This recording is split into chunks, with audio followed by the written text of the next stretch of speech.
Have you ever wondered what's really going on with the US car market? It feels like every time you turn around, prices are higher, choices are different, and the whole experience of buying a car has changed. Well, today we're going to dive deep into why the US car market is getting absolutely crushed.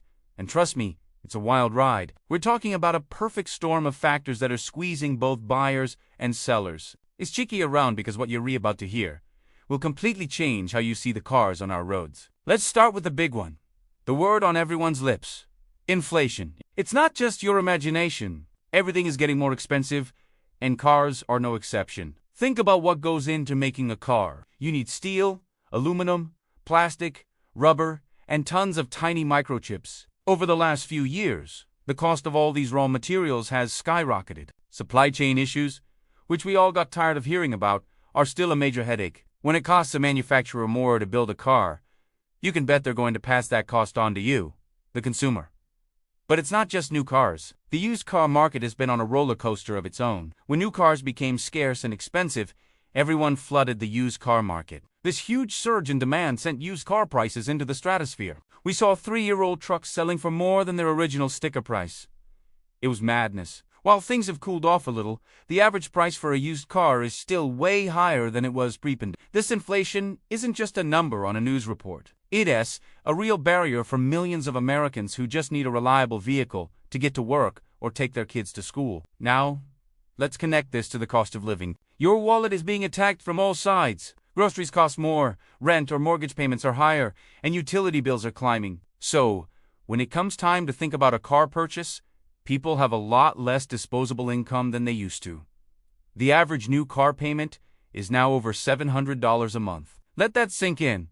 For many families, that's just not feasible. It's the size of a rent payment in some parts of the country. This financial squeeze forces people to make tough choices. Do you buy a newer, more reliable car with a massive monthly payment? Or do you stick with your older car and pray it doesn't break down?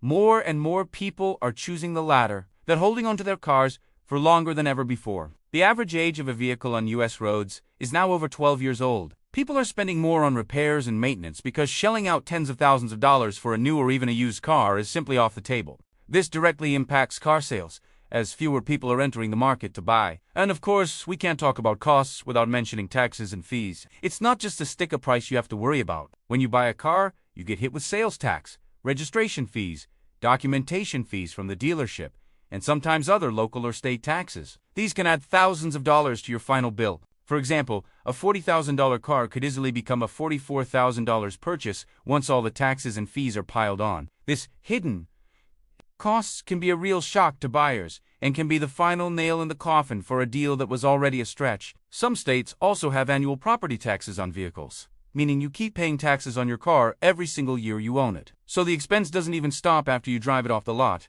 When household budgets are already tight, these added government costs make car ownership an even heavier financial burden, pushing more potential buyers out of the market. It is a significant factor that often gets overlooked but contributes massively to the overall pressure on consumers. Let's shift gears and talk about population. The United States is a massive and diverse country, and our transportation needs are incredibly varied. In sprawling cities like Los Angeles or Houston, a car is practically a necessity. Public transport just can't cover the vast distances efficiently. But in dense urban centers like New York City or Chicago, owning a car can be more of a hassle than a help. The cost of parking, insurance, and the sheer stress of traffic make car ownership a nightmare. What we're seeing is a generational shift. Younger generations, like millennials and Gen Z, who are more likely to live in these urban areas, are less car-centric than their parents were. They're more open to using ride-sharing services, e-bikes, scooters, and public transit. For them, the traditional American dream of owning a car is being replaced by a desire for flexibility and less financial burden. This demographic trend means there is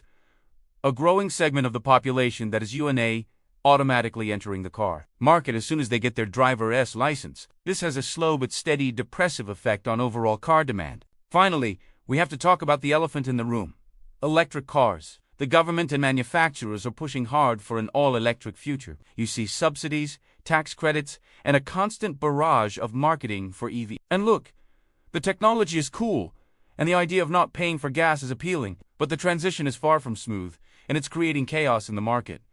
For one, EVs are expensive. Even with incentives, the upfront cost is a major hurdle for the average American. The median household income in the US is around $75,000. A family with that income and just go out and drop $50,000 or $60,000 on a new electric vehicle. It's not realistic. This has created a two-tiered market where those with higher incomes can afford to go electric, while everyone else is left behind, dealing with the turbulent gasoline-powered car market.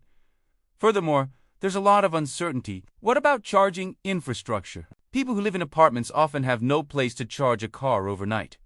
What about range anxiety on long road trips? What about the long-term reliability and battery replacement costs? These are real, valid concerns that make many buyers hesitant. This hesitation leads to a stall in the market. People think, should I buy a gas car now, when they might be obsolete in 10 years?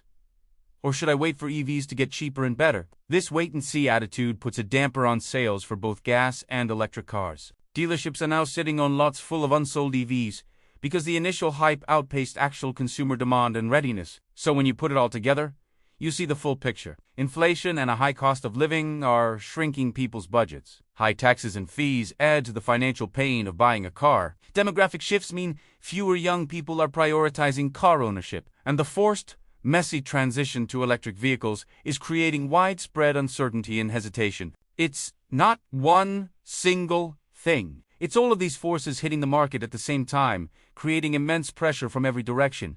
The US car market isn't just in a slump. It's being fundamentally reshaped by these powerful economic and social forces. For the average person, it means navigating one of the most challenging and expensive times ever to buy a car. It's a tough situation with no easy answers. The dream of affordable, accessible transportation for all Americans feels like it's slipping further and further away.